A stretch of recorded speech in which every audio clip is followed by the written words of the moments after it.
بسم اللہ الرحمن الرحیم۔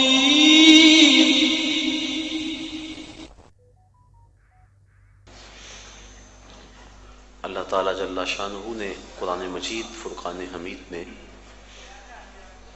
ارشاد فرمایا کہ لوگوں پر اللہ کے لیے بیت اللہ کا حج لازم ہے جو کوئی راستے کی استطاعت رکھے۔ حج لغت میں قصد کو کہتے ہیں، اصطلاح شریعت میں مخصوص ارکان کی ادائیگی کے لیے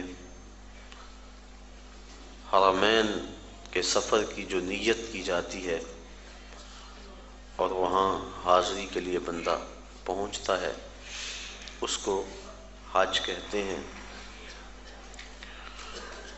حضور نبی رحمت شفیع معظم رسول محتشم صلی اللہ علیہ وآلہ وسلم نے ارشاد فرمایا، جب انسان حج کرتا ہے تو وہ ایسے گناہوں سے پاک ہو جاتا ہے جس طرح ابھی ماں کے پیٹ سے اس نے جنم لیا ہو۔ ما قبل کے تمام گناہوں کا حج کفارہ ہے،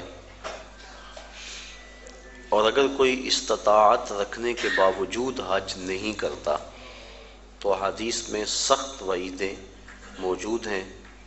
حضور کے ایک فرمان کے مطابق جو شخص استطاعت رکھنے کے باوجود حج نہیں کرتا، فرمایا وہ یہودی مرے یا عیسائی مرے، ہمیں اس سے کوئی غرض نہیں ہے۔ اور ایک حدیث کے لفظ ہیں کہ حج میری امت کے ضعیف لوگوں کا جہاد ہے۔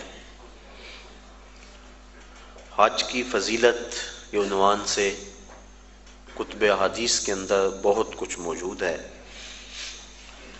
صاحب استطاعت پر زندگی میں ایک مرتبہ حج کرنا فرض ہے۔ 5 سال کے بعد جو حج کی تاکید کتب احادیث میں موجود ہے تو علماء نے اس کو استحباب پر محمول کیا ہے کہ جو غنی ہے، صاحب استطاعت ہے، اس کو چاہیے کہ 5 سال کے بعد وہ حج کرے، لیکن فرض زندگی میں صرف ایک مرتبہ ہے۔ ایک مرتبہ واجب ہوا، اس نے ادا کر لیا تو وجوب اتر گیا، لیکن ویسے اس کے لیے مستحب یہ ہے کہ وہ ہر 5 سال کے بعد کر لے اگر وہ استطاعت رکھتا ہے، چونکہ حج کرنے سے اللہ تعالیٰ غنا عطا فرماتا ہے۔ جب بندہ حج کرے اللہ اسے غنی کر دیتا ہے، اس کے رزق میں بھی برکت فرماتا ہے، اس کے دین میں بھی برکت فرماتا ہے۔ ایک حدیث کے لفظ ہیں، حضور نے ارشاد فرمایا کہ حج کرو غنی ہو جاؤ گے، سفر کرو صحت پاؤ گے۔ تو حج سے غنا ملتا ہے اور سفر سے صحت ملتی ہے۔ زندگی میں ایک مرتبہ حج کی فرضیت پر دلیل وہ معروف روایت ہے جو آپ نے متعدد مرتبہ علماء سے سماعت کی ہوئی ہوگی کہ حضور نے ارشاد فرمایا لوگوں حج کے لیے آیا کرو۔ تو ایک شخص نے عرض کی حضور ہر سال آیا کریں۔ آقا کریم خاموش رہے، کوئی جواب نہیں دیا۔ اس نے پھر پوچھا حضور ہر سال آیا کریں، ہر سال حج فرض ہے؟ حضور خاموش رہے، جواب مرحمت نہیں کیا۔ اس نے تیسری مرتبہ پھر سوال کیا تو آقا کریم نے پھر خاموشی اختیار کی، پھر وقفہ سکوت توڑتے ہوئے فرمایا تم سے پچھلی امتیں نبیوں پر کثرت سوالات کی وجہ سے ہلاک کر دی گئیں، لو قلت نعم لوجبت، اگر میری زبان سے ہاں نکل جاتی تو واجب ہی ہو جاتا۔ وہ زبان جس کو سب کن کی کنجی کہیں، اس کی نافذ حکومت پہ لاکھوں سلام۔ کہا اگر میری زبان سے ہاں نکل جاتی تو واجب ہی ہو جاتا۔ تو حضور کا اختیار فی شریعت سمجھ میں آیا کہ حضور جو کہیں وہی دین ہوتا ہے۔ قرب قیامت کے فتنوں میں سے ایک فتنہ حضور نے آج سے صدیوں قبل بیان فرما دیا۔ نسائی شریف کی روایت ہے، حضور نے ارشاد فرمایا قرب قیامت میں کچھ لوگ کہیں گے کہ حلال وہی ہے جو اللہ نے حلال کیا، حرام وہی ہے جو اللہ نے حرام کیا۔ فرمایا انما اوتیت القرآن ومثلہ معہ، مجھے قرآن بھی دیا گیا اور قرآن جتنے اور علم بھی میرے سینے میں رکھ دیے گئے، تو جس کو میں حلال قرار دے دوں وہ ایسی ہے جس طرح اللہ نے حلال قرار دیا ہے، اور جس کو میں حرام قرار دے دوں وہ ایسے ہی ہے جس طرح اللہ نے حرام قرار دیا ہے۔ چونکہ مصطفیٰ اپنی مرضی سے نہیں بولتے، وما ينطق عن الهوى ان هو الا وحی یوحی، جو مالک کی مرضی ہوتی ہے وہی مصطفیٰ کی بولی ہوتی ہے، تو اس لیے جو حضور فرما دے وہی دین ہوتا ہے۔ تو اس نے عرض کی حضور کیا ہر سال حج فرض ہے؟ تو آقا کریم فرمایا تم سے پہلی امتیں نبیوں پر کثرت سوالات کی وجہ سے ہلاک کر دی گئیں، لو قلت نعم لواجبت، اگر میری زبان سے ہاں نکل جاتی تو واجب ہی ہو جاتا۔ تو زندگی میں ایک مرتبہ حج فرض ہے۔ حضور نے حج کی فضیلت کے بارے میں بہت کچھ ارشاد فرمایا، اور ایک روایت کے لفظ ہیں کہ ایک حج ایسا ہے جس سے 3 آدمیوں کی مغفرت ہو جاتی ہے، اور وہ حج بدل ہے۔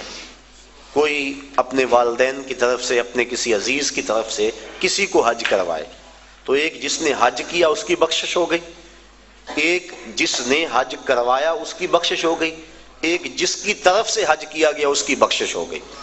تو یہ حج ایسا ہے، ایک حج سے 3 آدمیوں کی مغفرت فرما دی جاتی ہے۔ حج کا مقصد کیا ہے؟ حج کیوں کیا جاتا ہے؟ اس پر کچھ باتیں میں آج کی اس نشست میں آپ کے گوش گزار کرنا چاہوں گا۔ حج کا بنیادی مقصد اور ہر نیک عمل کا بنیادی مقصد رضائے الہی کا حصول ہے۔ انسان جو بھی نیک عمل کرتا ہے، ہر نیک عمل کا مقصد اللہ کی رضا کو حاصل کرنا ہے۔ قرآن مجید میں ارشاد فرمایا گیا کہ تمہاری قربانی کا گوشت اور خون اللہ کو نہیں پہنچتا، بلکہ تمہارے دل کا وہ تقوی اللہ کو پہنچتا ہے جس کے لیے تم نے قربانی کی ہے۔ گوشت خود کھا لیتے ہو، خون گلیوں میں بہہ جاتا ہے، کھالیں مدارس میں چلی جاتی ہیں، مختلف تنظیمات لے جاتی ہیں، تو اللہ کو کیا پہنچا؟ تو کہا تمہارے دل کا وہ تقوی ہے، جو خلوص اور للہیت ہے، اللہ کی رضا جوئی کا جو جذبہ ہے، وہ جذبہ اللہ کو پہنچتا ہے۔ تو ہر نیک عمل کی بنیاد اللہ کی رضا ہے، اور اگر اللہ کی رضا کے لیے کوئی عمل نہ کیا گیا تو وہ عمل نہیں ہے، نیک عمل نہیں ہے۔ اور صرف ریاکاری کو شرک اصغر کہا گیا ہے، ورنہ انسان جو نیکیاں کرتا ہے، اچھے کام کرتا ہے، کسی کو شرک نہیں کہا گیا، ریاکاری کو شرک اصغر کہا گیا ہے۔ جب اللہ کے علاوہ بندہ کسی اور کے لیے نیک عمل کرتا ہے تو وہ نیک عمل نہیں ہوتے، اس کو شرک اصغر کہا گیا۔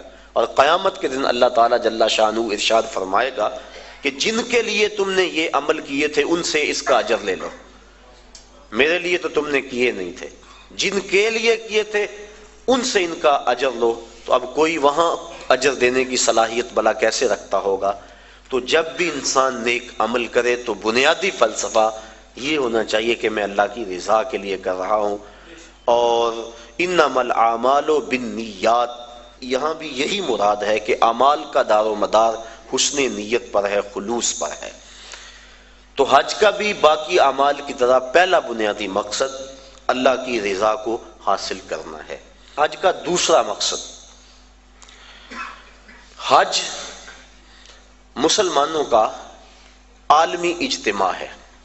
اسلام نے ایک نظام دیا، محلے کی سطح پہ مسلمانوں کا اجتماع نماز با جماعت ہے، علاقے کی سطح پہ مسلمانوں کا اجتماع جمعۃ المبارک ہے، شہر کی سطح پر مسلمانوں کا اجتماع عیدین ہے، اور عالمی اجتماع حج ہے۔ یہ ترتیب ہے اسلامی نظم کی اور اسلامی اجتماعیت کی۔ حج مسلمانوں کا عالمی اجتماع ہے، اور عرفات کی حاضری حج کے بنیادی اراکین میں سے ایک رکن ہے کہ چاہے چند لمحوں کے لیے عرفات میں آپ جائیں تو پھر حج ہوگا، اگر عرفات کی حاضری نہ ہو سکی تو حج ادا نہیں ہوگا۔ تو عرفات کے اندر یوم حج کو خطبہ دیا جاتا ہے جس کا سننا مسنون ہے۔ تو خطبہ حج کے اندر مسلمانوں کے عالمی اجتماع کو امام حج امیر حج کا منصب ہے کہ جو مسائل درپیش ہیں ان مسائل کی روشنی کے اندر ان کی رہنمائی کریں۔ حضور نبی رحمت صلی اللہ علیہ وآلہ وسلم کا خطبہ حج ہمارے سامنے ہے۔ اس وقت جو حالت ہے مسلمانوں کی وہ کسی سے مخفی نہیں، اور حج کے موقع پہ چاہیے تو یہ کہ امیر حج پورا سال محنت کرے، اپنی ٹیمیں مختلف علاقوں میں بھیج کر تجزیہ کرے کہ مسلمان اس وقت پوری دنیا سے پیچھے کیوں رہ گئے ہیں، اور جو سازشیں کرنے والے اہل اسلام کو ہر وقت ظلم و جبر کی چکی میں پیس رہے ہیں تو ان سے چھٹکارا کیوں کر ممکن ہے۔ تو وہ پوری دنیا کے آئے ہوئے نمائندوں کو پورے سال کا لائحہ عمل دے کہ تم نے اپنے اپنے علاقوں میں جا کے یہ کرنا ہے اور اس پیغام کو آگے لوگوں تک پہنچانا ہے۔ پھر پورا سال اس کی نگرانی ہوتی رہے اور سال کے بعد تجزیہ کیا جائے کہ کمی بیشی کیا ہے، کتنے فوائد ہوئے اور کہاں تک ہم نے اپنا ہدف حاصل کیا، اور ترمیم و تنسیق کے ساتھ نیا منصوبہ، نیا لائحہ عمل لوگوں کے سامنے رکھا جائے، اور دنیا کے کونے کونے سے آئے لوگ حرم کے اس تحفے کو اپنے ساتھ لے جائیں اور پوری دنیا پر